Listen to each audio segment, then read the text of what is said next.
है कि माता पिता तो आपको प्रत्येक जूनी में प्राप्त हो जाएंगे। पशु बनोगे वहां माता पिता, पक्षी बनोगे वहां माता पिता, लेकिन सतगुरु सेवा और बंदगी ये फेर मिलन की ना। पुण्यात्माओं, मनुष्य शरीर के अंदर ही ये वस्तु उपलब्ध हो सकती है। मनुष्य शरीर के अंदर ही परमात्मा प्राप्ति हो सकती है और मनुष्य शरीर प्राप्त प्राणी को ही सत्संग उपलब्ध हो सकता है। पुण्यात्माओं, सत्संग मिलना बहुत कठिन है। सत्संग उसे कहते हैं जिसमें सच्चा ज्ञान हो। बाकी सत्संग नहीं है। जिनके ज्ञान ऐसे बच्चों जैसे हैं तो क्या वो संत सत्संग करते हैं? जो अभी तक परमात्मा को निराकार बताया करते थे, क्या वो सत्संग करते हैं? वो झूठ बोला करते थे। अभी तक जो ब्रह्मा विष्णु महेश के माता पिता कहते थे इनके कोई माता पिता नहीं है, इनकी जन्म मृत्यु नहीं होती, तो क्या वो सत्संग किया करते?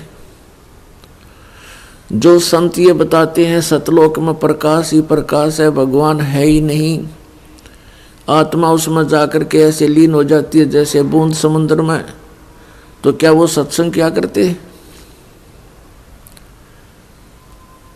वो हमारा जीवन नष्ट करते थे और अपना भी जीवन बर्बाद किया करते थे, तो वो सत्संग नहीं थे। और भोले श्रद्धालु उनके द्वारा दिए गए वचनों को सत्संग जानकर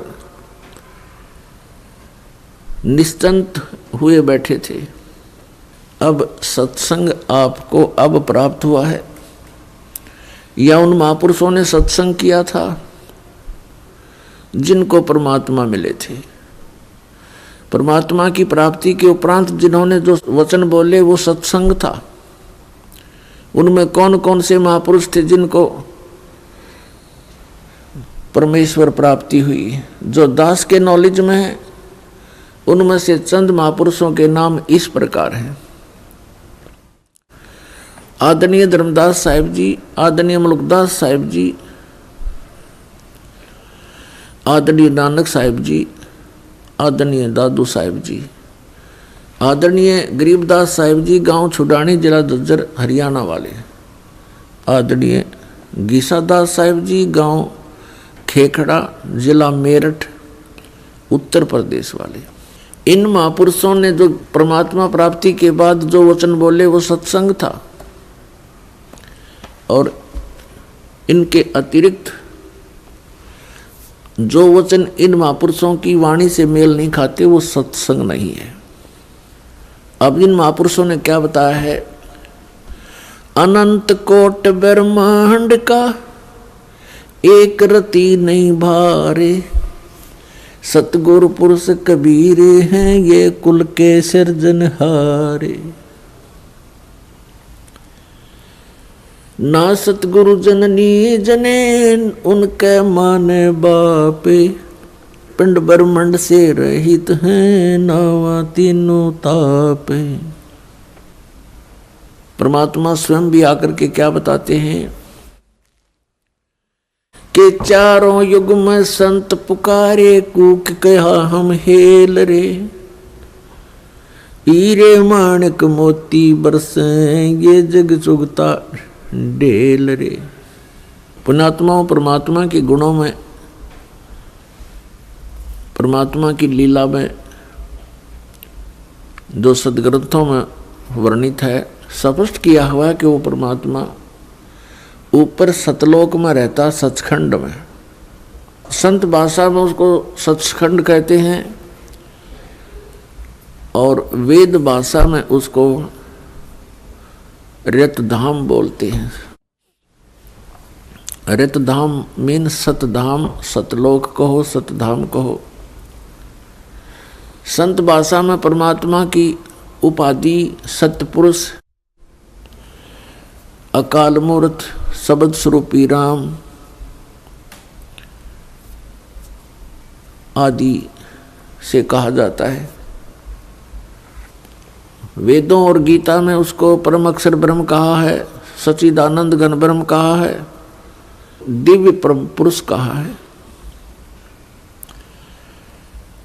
वो परमात्मा हम सब के पिता है।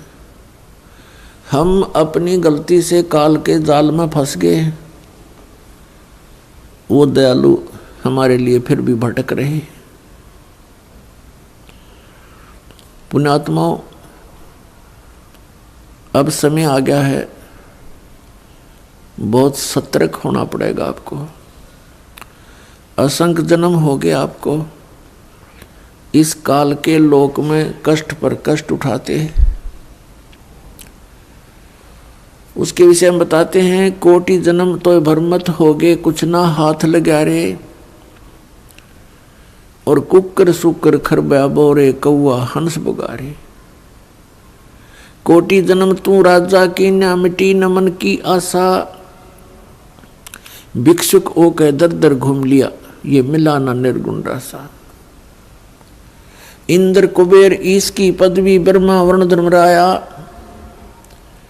विष्णु नाथ के पुर को जाके तू फिर भी वापस आया। असंख्य जन्म तन मरत्या हो गए, जीवित क्यों ना मरे रे। और 12 मद मैल मठ बोरे, बहुर न दे धरे रे। दोजक बस्ट सभी ते देखे, राजपाट के रसिया। 3 लोक से तरपत नाही, ये मन भोगी खसिया। 3 लोक से तरपत नाही, ये मन भोगी खसिया। सतगुरु मिले तो इच्छा मेटे, पद मिल पदे समाना। चल अनसा उस लोक पठाऊं, जो आदि अमर अस्थाना। 4 मुक्ति जहाँ चंपी करती, माया होरी दासी। दास गरीब अभय पद पर से, वो मिले राम अविनाशी। पुण्यात्माओं, आप बिल्कुल बालक हो। काल ने आपकी बुद्धि को इतना सीमित कर दिया, जैसे संतों को हम ऐसे नजर आते हैं जैसे एक भैंस का बच्चा मर जाता है तो व्यापारी लोग क्या करते हैं, उसके खाल उतरवा लेते हैं बालों समेत, और उसको साफ करके उसके अंदर भूस भर देते हैं, भूस, और ऊपर से चमार से उसको सिलवा लेते हैं। एक पूंछड़ सी लटकती रहती है, और उस भैंस के सामने उस बुत को, उस कार्टून को रख देते हैं, और उसको चाटती है, उसको प्यार करती है, उसको अपना बच्चा मान लेती है। और जब व्यापारी उसको लेकर उस कार्टून को चल पड़ता है, पीछे पीछे भैंस भी या करती फिरती है। अब उसकी बुद्धि इतनी काम नहीं कर रही कि इसमें भूस भर रखा, चाम लपेट रखा, ये तेरा बच्चा नहीं है। तो उन महापुरुषों ने जिनको परमात्मा मिले और सचखंड के दर्शन हुए, उन्होंने हम ऐसे नजर आते हैं कि इस हार्ड मांस इसके अंदर भर के ऊपर चाम लपेट दिया और ये बता दिया ये तेरा बेटा या तेरी बेटी, इस तरह तुम्हारा परिवार बना दिया। पुण्यात्माओं,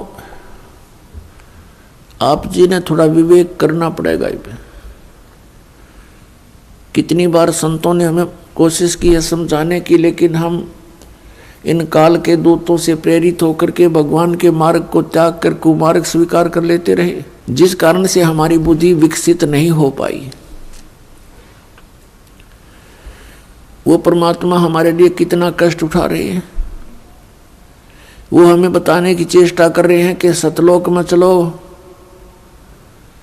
वहां तुम्हें सुंदर शरीर मिलेगा, उसके अंदर ये नाड़ी तंत्र नहीं होगा, 5 तत्वों से बना हुआ नहीं होगा, उसमें ना कोई रोग कोड होगा, उसमें बीपी हाई लो नहीं होगा, उसमें कभी वृद्ध अवस्था प्राप्त नहीं होगी।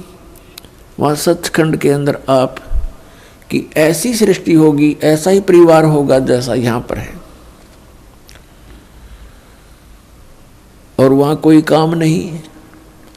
अपने आत्माओं, आपकी संतान हुई, आपने मकान बनाए, उन बच्चों के लिए सारी सुविधाएं की और करते ही रहते हो।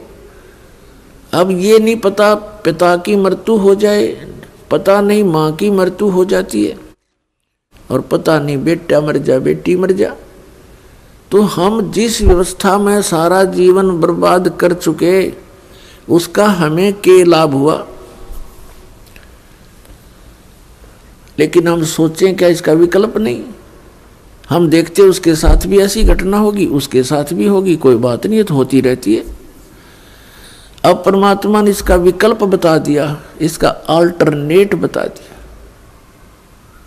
कि जब तक तुम्हारे संस्कार हैं, परिवार में आप रहो, और वो भी भगवान की आत्मा है, आपके बेटा बेटी रूप में रोल करने आए हैं, माता पिता रोल के रूप में आए हैं, तो उनको एक विशेष प्यार देना, आपस में खींचातानी नहीं बढ़ावे। इस दृष्टिकोण से कि हम उस पिता के बच्चे हैं, अगर हम इनको किसी को एक दूसरे को दुखी करेंगे तो परमात्मा नाराज हो जाएगा, क्योंकि हम पहले गणे दुखी यहाँ पर।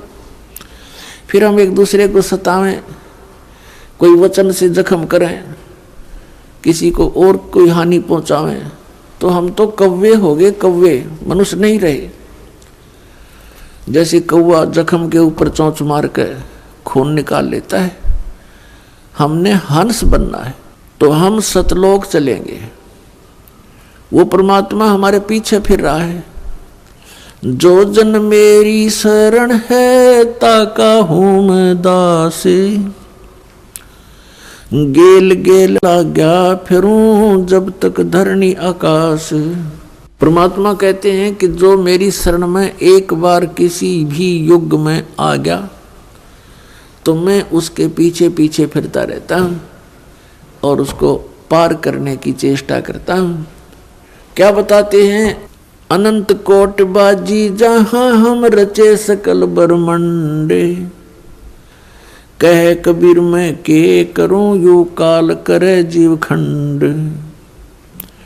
कबीर साहब बताते हैं कि मैं इतना समर्थ हूं, ये सभी ब्रह्मांड मैंने रचे, अनंत कोट बाजी जहां रचे सकल ब्रह्मंड, और कहे कबीर मैं क्या करूं ये काल करे जीव खंड। पुणात्माओं, आपने ये अमर कथा कभी सुनी नहीं थी। आप जी ने अपने ही धर्म मजहब के अंदर चल रही कथाओं को सुना, उन्हीं के आधार से आपका माइंड सेट हो गया। अब इस अमर कथा को सुनकर बहुत दिनों में जाकर आपका विश्वास होगा, और जब आपको ये कथा समझ में आ जाएगी, उस समय देखना आपके मन की स्थिति क्या होगी। आप ऐसी स्थिति में हो जाओगे जैसे परगर पावना रहे उठाए चित, जैसे दूसरे के घर में, दूसरे गांव में, रिश्तेदारी में कोई परौना चला जाता है, मेहमान रूप में जाता है, वो वहाँ रहता अवश्य है, लेकिन उसको पता है कि मैंने वापस जाना है, और उसको अपने घर की रह रहकर याद भी सताती रहती है। कहते हैं जैसे पर घर पावना रहे उठाए चित, तो यहाँ से आपका ऐसे मन हट जाएगा एक दिन, और फिर उस सतलोक में आपका अगला कदम सतलोक में होगा। अब परमात्मा ने हमें आकर बताया कि जब सबसे पहले मैं यहाँ आपके दुखों को देखकर इसमें प्रवेश किया काल के लोक में, तो इस काल ने मेरा रास्ता रोकने की चेष्टा की, क्योंकि परमात्मा बताते मैं जोगजीत के रूप में था। जोगजीत वहाँ एक पुत्र है परमात्मा का, जो सर्वप्रथम 16 उत्पन्न किए थे, उनमें से एक है। जोगजीत जानकर मेरे साथ इसने बहुत अड़ंगा अड़ाने की चेष्टा की, लेकिन मेरी शक्ति के सामने ये हताश हो गया। फिर चरण पकड़ लिए, रोने लगा, हाहाकार मचा दी। जब मैंने इसको कारण बताया कि मैं किस उद्देश्य से आया हूँ। धर्मदास साहिब जी को परमात्मा बता रहे हैं कि धर्मदास, प्रथम सतयुग के अंदर जब मैं यहाँ आया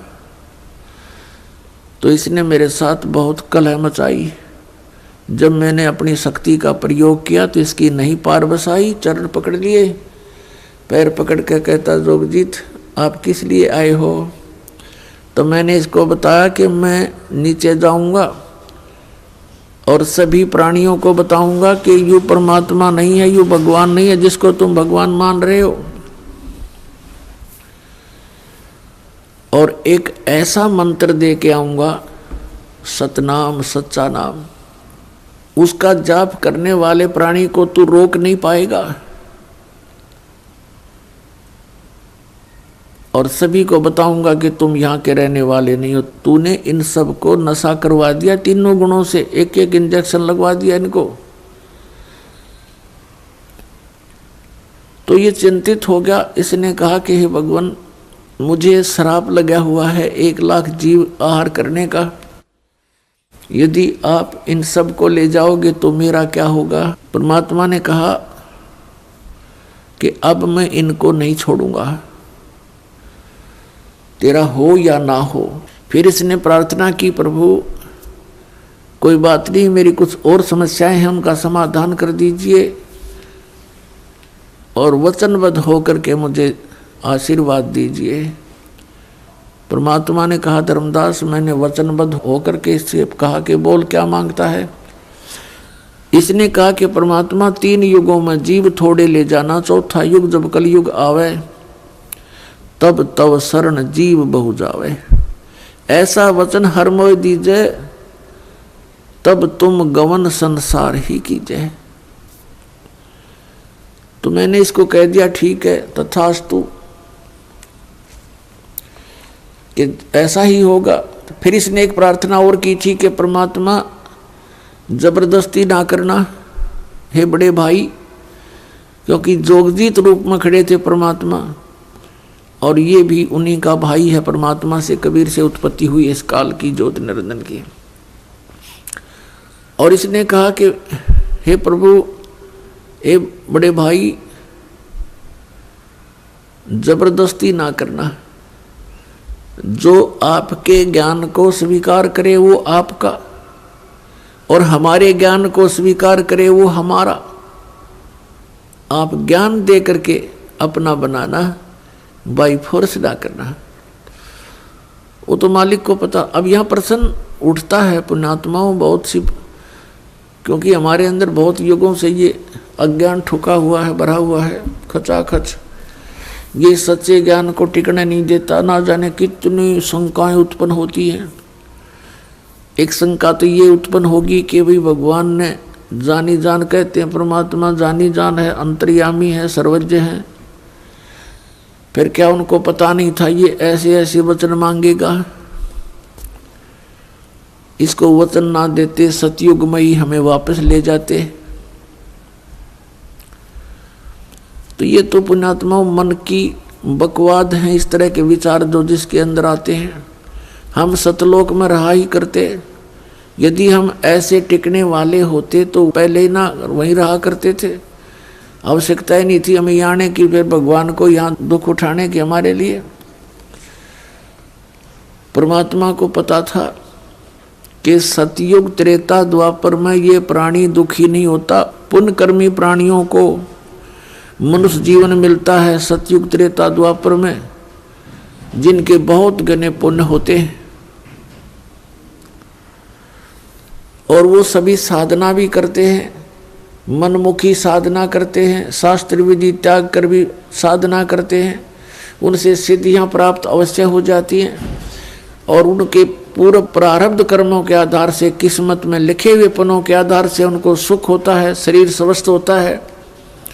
सतयुग में पिता से पहले पुत्र की मृत्यु नहीं होती, जो सबसे बड़ा जख्म होता है पिता के लिए, और पत्नी से पहले पति की मृत्यु नहीं होती, जो पत्नी के लिए बहुत बड़ा दुखदाई होता है,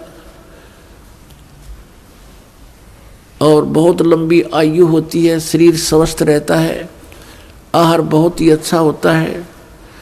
तो इस प्रकार जब पिछले पुण्यों से उसको लाभ होता रहता है, साधना गलत करता रहता है, पाप इकट्ठे होते जाते हैं, पुण्य अक्षीण होते रहते हैं, फिर उसका जन्म त्रेता में होता है। त्रेता में भी ऐसी सती थी लगभग रहती है। फिर द्वापर में होता है, हरे भरे वृक्ष होते हैं, सब जगह जंगल होते हैं, फलदार वृक्ष होते हैं, समय पर वर्षा होती है। तो इस प्रकार ये सोचता रहता है कि जो साधना पूजाएं मैं कर रहा हूँ इनसे मुझे लाभ हो रहा है, अज्ञानता के कारण। तो परमात्मा के ज्ञान को जो पहले वाले साधना से बिल्कुल हटकर होता है उसको ये प्राणी बिल्कुल स्वीकार नहीं करता। अब कलयुग के अंदर ये प्राणी बिल्कुल कर्महीन हो जाता है, पापों की गठड़ी बांध लेता है और पुण्य इसके पास रहते नहीं। ये साधनाएं भी करता है और लाभ कति होता नहीं, या तो नास्तिक हो जाता है या फिर दुख को भोग कर ही अपना जीवन पूरा करता है। और उन अज्ञानी संतों ऋषियों ने, उन्होंने सतयुग के अंदर जो साधनाएं की, अब उनको वो मार्ग मिला नहीं, यह सतनाम उनको प्राप्त हुआ नहीं जो पाप नाश करता है। और जिस कारण से उन्होंने अज्ञान सिद्धांत बनाकर समाज में प्रवेश कर दिया कि कर्म तो भोगना ही पड़ता है, प्रारब्ध में लिखा हुआ तो भोगना ही पड़ता है, इसको कोई चेंज नहीं कर सकता, इसमें कोई परिवर्तन नहीं हो सकता।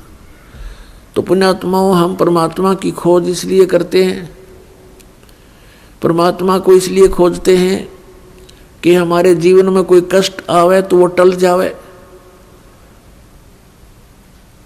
और हमारा कल्याण की तो बहुत बाद में समझ में आती है। पहले तो यही रहता है कि मेरे बच्चे सुखी रहें, मैं स्वस्थ रहूं, कोई ऐसी दुर्घटना मेरे जीवन में ना घटे जो मुझे पीड़ादायक हो। इसलिए हम परमात्मा की खोज में संतों के पास जाते हैं और ये भी हमें मालूम है कि संतों के पास ही उसका समाधान होता है। और ये भी हम सुना करते कि परमात्मा ना जाने किस बेस में आ जा, तो वो परमात्मा कबीर साहब है, वो ना जाने क्या रूप बना करके और कब कहाँ प्रकट होता है और हमारे लिए भटकता रहता है, हमें समझाने की चेष्टा करता है कि तुम इस झूठे सुख को सुख कहे ये मान रहा मनमोद, ये सकल चबीना काल का कुछ मुख में कुछ गोद। तो पुण्यात्माओं, परमात्मा ने प्रोमिस कर रखा है और इसने भी प्रोमिस कर रखा काल भगवान ने कि कलयुग में जब कितने जीव ले जाना, लेकिन इसमें ज्ञान आधार बनाना। तो पुण्यात्माओं, अब बुद्धिमान समाज हो गया है, इस ज्ञान से अब आप बालक नहीं रहोगे। परमात्मा के प्रयत्न को गहराई से सोचना, वो क्यों भटक रहे हमारे लिए सतलोक न छोड़ के, क्योंकि हम उनके बालक हैं, हम उसकी आत्मा हैं। और इनको काल इसलिए परेशान कर रहा आप जी को कि जितना मैं इनको सताऊंगा उतना ही वो दुख पावेगा। अपने आत्माओं, आप बालक हो, ये हमारे साथ क्यों प्रतिशोध ले रहा कि इसने वहां पहले तो तप करा, फिर तप करा, फिर तप करा, 3 बार, उससे इसने 21 ब्रह्मांड प्राप्त किए, फिर 5 तत्व 3 गुण परमात्मा ने इसको दे दिए कि ले जाओ खेल खिलौनों से। फिर हम इस पर आसक्त हो गए, हम परमात्मा को भूल गए, अपने भगवान से मन हटा लिया, जो हमें सब सुविधा सब सुख देवा था उससे मन हटा करके एक हीरो की तरह हम इसको चाहने लग गए, जिस कारण से हम भगवान के दिल से उतर गए।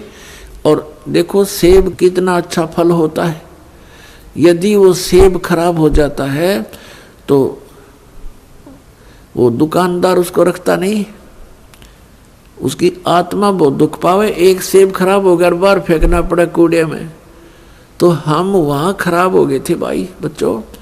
तो परमात्मा का आत्मा बड़ी दुख पाई कि ये औरों ने भी खराब करेंगे यहाँ पर, इसलिए हमें हमारी ही इच्छा से इनके साथ भेज दिया कि तुम जाओ फिर यहाँ से ले लो टिंडेस के साथ जाके।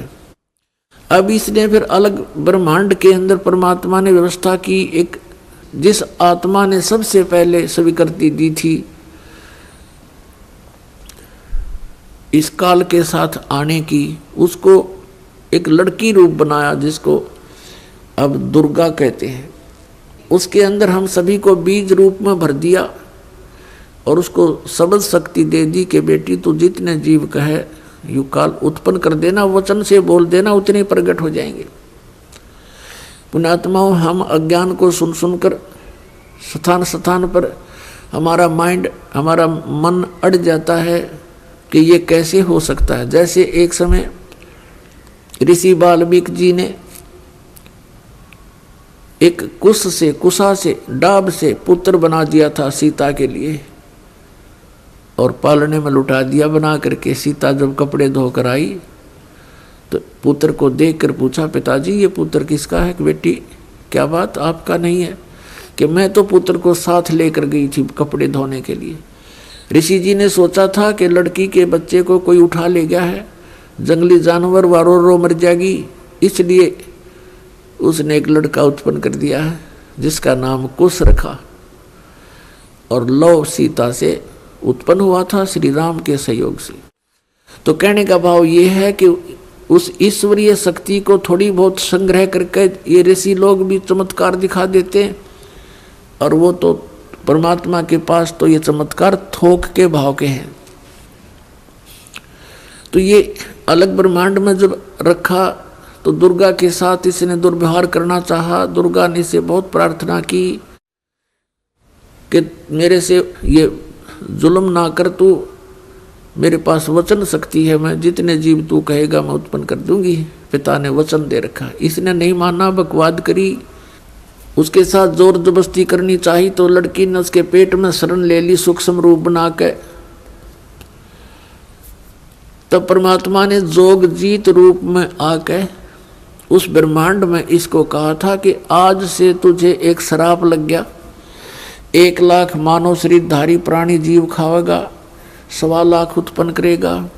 और लड़की को उसके पेट से निकाल दिया, पेट चीर के हाथ से वचन से ऐसे नाखून मार दिया पेट पर और वचन से वो बाहर आ गई। फिर एज इट इज वचन से अपने आप जख्म भर गया। तो परमात्मा की शक्ति पुण्यात्माओं पर बल है। हम आध्यात्मिक मार्ग से कोसों दूर हो गए, इसलिए हमने इन परमात्मा की लीलाओं पर अविश्वास शीघ्र हो जाता है। लेकिन अब अविश्वास ना करके विश्वास पूर्ण करो। तो वहाँ क्या कहा, तब इसको आदेश सुना दिया कि तू निकल जा अपने 21 ब्रह्मांड लेकर यहाँ से। आदेश सुन ले पिताजी का और निकल जा यहाँ से 21 ब्रह्मांड समेत। इसने फिर बहुत हाथ जोड़े, पैर पकड़े, मेरे से गलती होगी, मुझे रख लो यहीं पर, मुझे दूर ना भेजो। लेकिन परमात्मा ने इसकी एक नहीं सुनी और इसको वहाँ से यहाँ फेंक दिया 16 शंख कोश की दूरी पर। नील पद्म शंख 16 शंख कोश, 1 कोश लगभग 3 किलोमीटर के आसपास होता है। इतनी दूरी पर आ गया ये सतलोक से इसका पूरा विमान 21 ब्रह्मांड का। तो इसने उसके बाद से परमात्मा से प्रतिशोध लेने के उद्देश्य से हमें या इतने दुख देता है कि एक पल भी चैन से ना टिक सके, सांस ना ले सके। अब देखते हो पुण्यात्मा, पशु पक्षी ये कितने कष्ट उठाते हैं। आप देखते हो मनुष्य जीवन में कोई सुखी है? इस झूठे सुख को सुख मान बैठे हैं हम,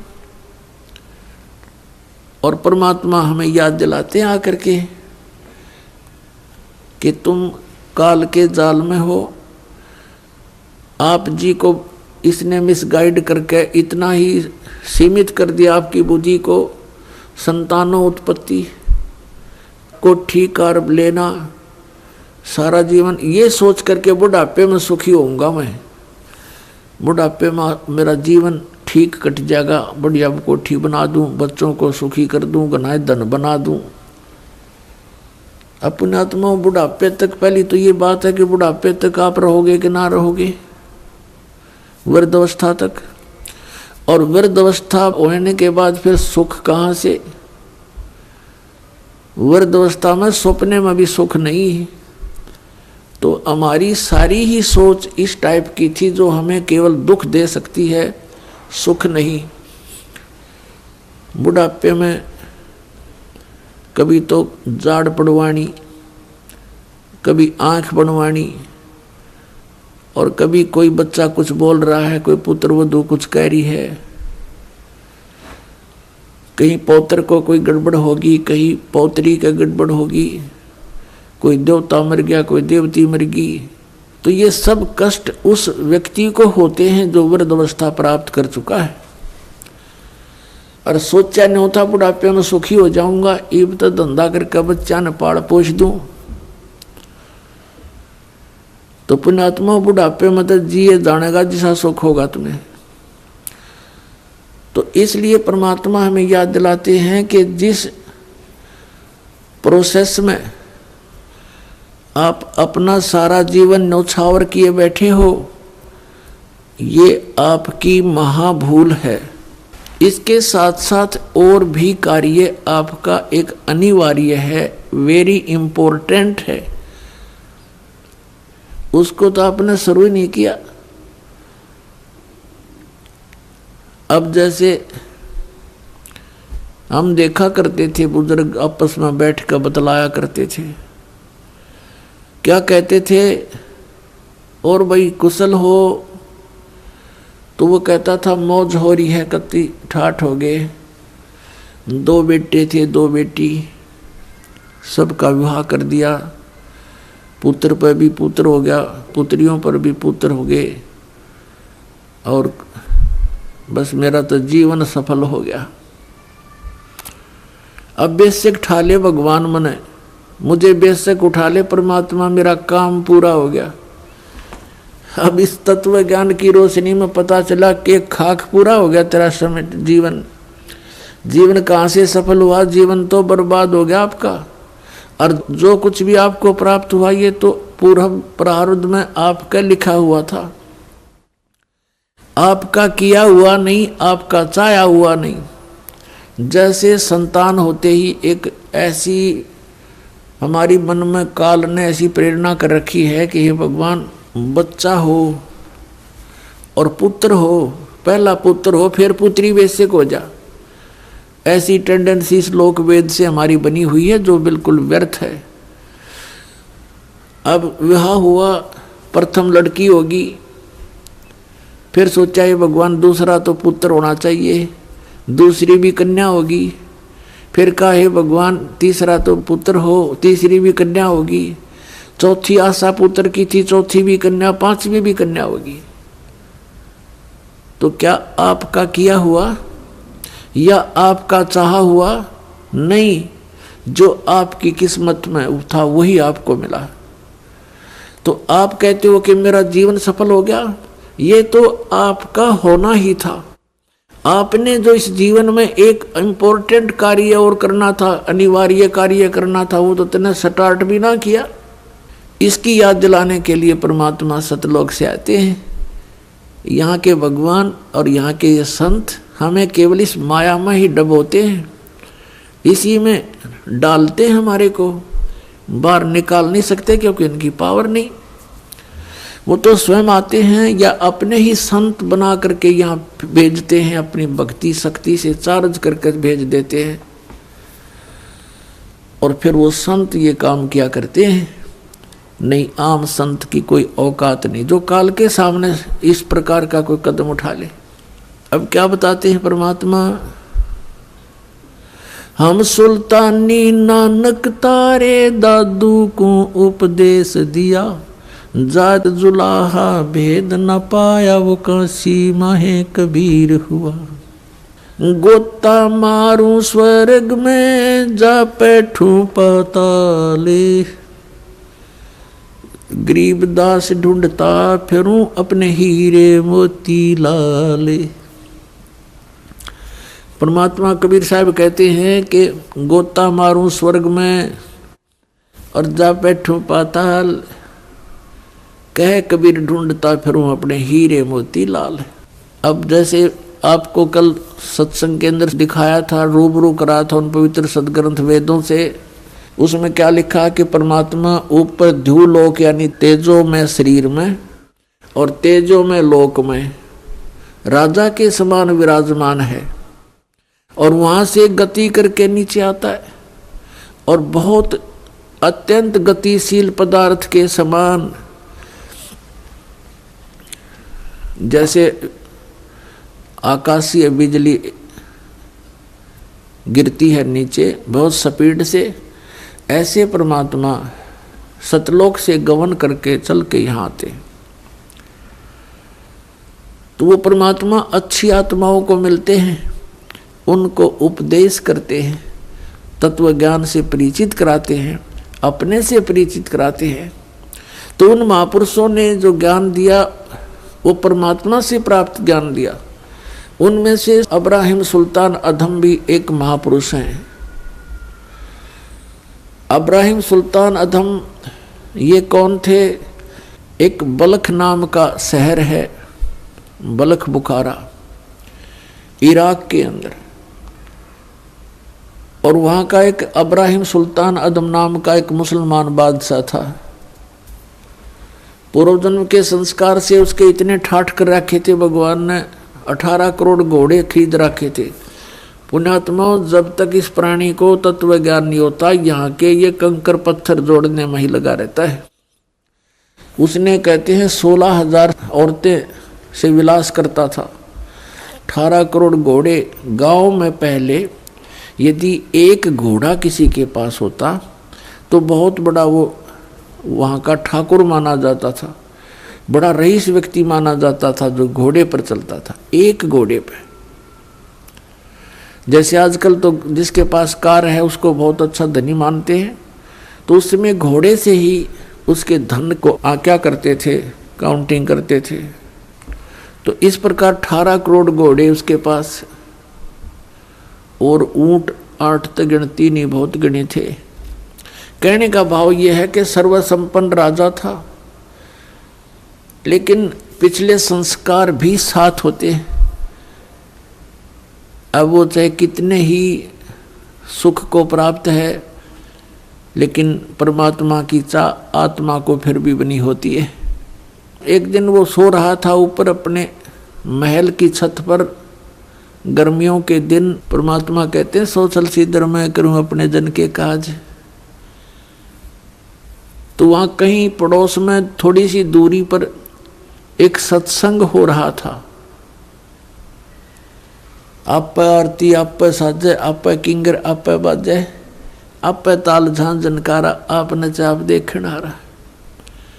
आप साधु संत बनकर उस राजा के महल से थोड़ी सी दूरी पर किसी गरीब के घर पर सत्संग कर रहे थे, ऊंची ऊंची आवाज में सुना सुना कर।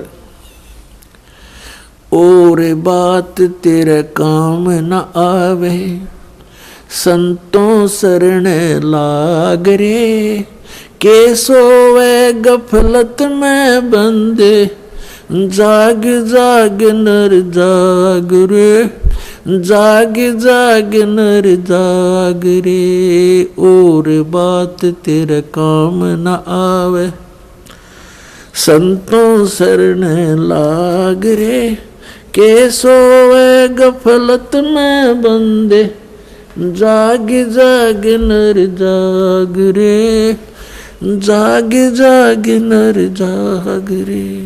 तन सरायम जीव मुसाफिर, करता रहे दिमाग रे, तन सरायम जीव मुसाफिर, करता रहे दिमाग रे।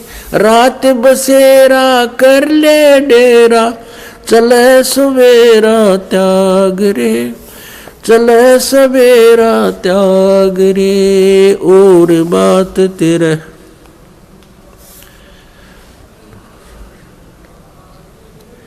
के सोए गफलत में बंदे, जाग जाग नर जाग रे, जाग जाग नर जाग रे। इस तन सरायम जीव मुसाफिर, करता रहे दिमाग रे, इस तन सराय में जीव मुसाफिर, करता रहे दिमाग रे। रात बसेरा कर ले डेरा, चले सवेरा त्याग रे, चले सवेरा त्याग रे। और बात तेरे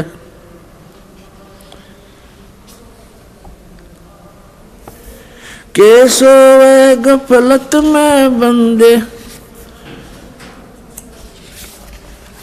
जाग जाग नर जाग रे।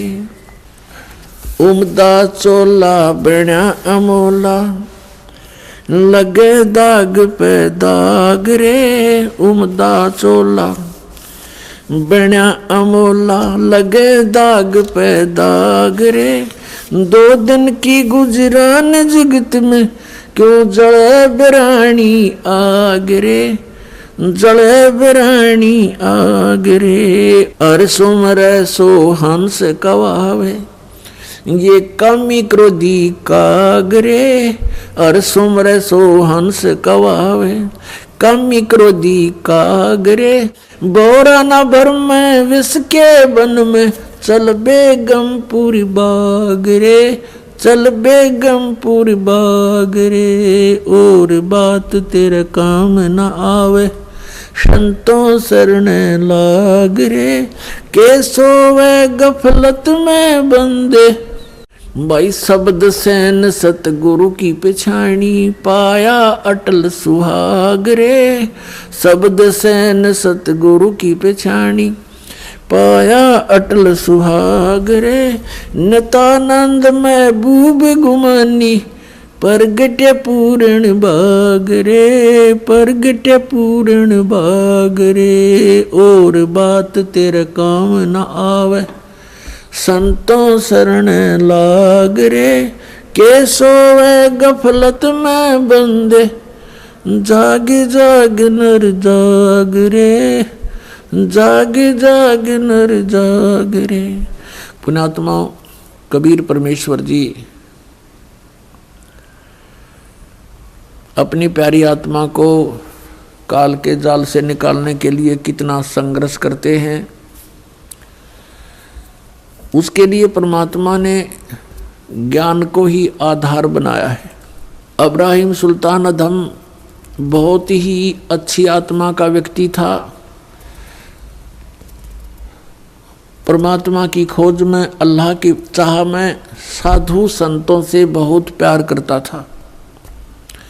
उसको जहाँ भी कोई संत मिल जाता या किसी संत की महात्मा की वो चर्चा सुनता, या तो उसको अपने पास बुला लेता था या स्वयं दर्शनार्थ चला जाता था। अपने आत्माओं काल ने तो ऐसा कर रखा हमारे साथ, ये नकली संत, नकली पंथ और डुप्लीकेट ज्ञान सुना के कि इनको नास्तिक बना दूं। एक संत के ऊपर वो बहुत विश्वास किया करता था और वो इब्राहिम सुल्तान उस फकीर के पास बहुत ज़्यादा उसके पास जाता था या उसको अपने पास बुलाता था, खूब दक्षिणा दिया करता था और वो 1 नंबर का पाखंडी था। एक बार राजा ने, क्योंकि वो बहुत धनी व्यक्ति था, बहुत धनी राजा था, वो जूते जो होते हैं जूती पे पहना करते, पहले आप जूते कहने लग गए उन्हें। उन जूते होते थे, जो जूती थी, एक जूती की कीमत 1.25 लाख रुपए थी। उस समय का तो 1.25 करोड़ हो गए एक जूती की कीमत। उस जूतों के ऊपर हीरे, पन्ने, जवाहरात, मोती सब जगह उसमें गठे होते थे। एक उस राजा ने एक अंगूठी बनवाई जो बहुत कीमती थी, सोने की, उसके अंदर हीरे, मोती और ये इस तरह के कुछ नग लगवा रखे थे, बहुत ऊंची, अच्छी, चौड़ी। अब उस संत की वो बहुत आदर करता था, विश्वास किया करता था एक फकीर पर। वो डुप्लीकेट ठग था। उसने राजा की अंगूठी देखी, जूते तो मैं छुपा नहीं सकता, अंगूठी कैसे ले सकता हूँ। उसने वैसी ही अंगूठी एक डुप्लीकेट बनवा ली, पीतल की, मिलती जुलती कति। और राजा से कहा कि राजा आज नौका विहार करते हैं, मेरे साथ चलो। राजा तुरंत तैयार हो गया फकीर का आदेश मानकर। नाविक नौका चला रहा है, राजा और फकीर उसके ऊपर कुर्सी पर बैठे हैं। अब फकीर ने कहा कि राजन, ये अंगूठी कैसी बनवा ली, कैसी है, दिखाना मुझे। अंगूठी कब बनवाई? कि जी अभी बनवाई है, कुछ दिन हो गए, कई बार पहन ली, आपके ध्यान नहीं गया, देखो देखो निकाल कर। राजा ने कहा देखो देख लो, देखो ऐसी है। अब वो तो डुप्लीकेट था, उसने लेकर ऐसे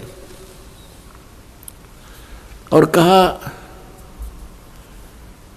उसने क्या कहा कि हम फकीरों के क्या काम ये अंगूठी। अब वो ओरिजिनल पल देखता रहा और कहा देखो राजा, ये इधर क्यों जा रहा नाविक तू?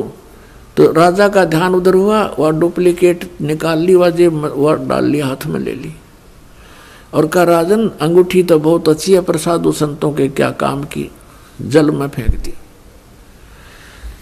अब राजा ने सोचा भाई बड़ा त्यागी विरागी महात्मा, इसको तो संसारिक धन से भी कोई लगाव नहीं है, और ज्यादा आस्था होगी इसमें। फिर खूब वो दान दे। राजा रोके नहीं, हमें क्या जरूरत है, हमें क्या जरूरत है, कोई नहीं, दे दे, हम लगा देंगे, इधर भंडारा कर देंगे। अब नाट्य भी ले।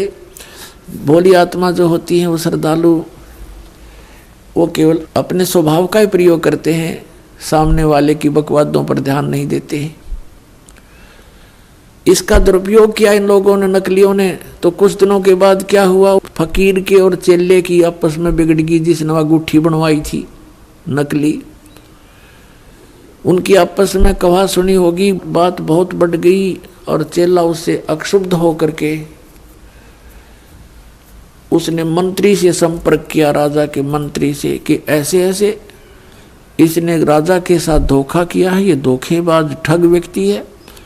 वो अंगूठी जो इसने जल में फेंकी थी वो डुप्लीकेट थी, मैंने इसको बनवा कर दी थी, इसने मेरे से बनवाई थी।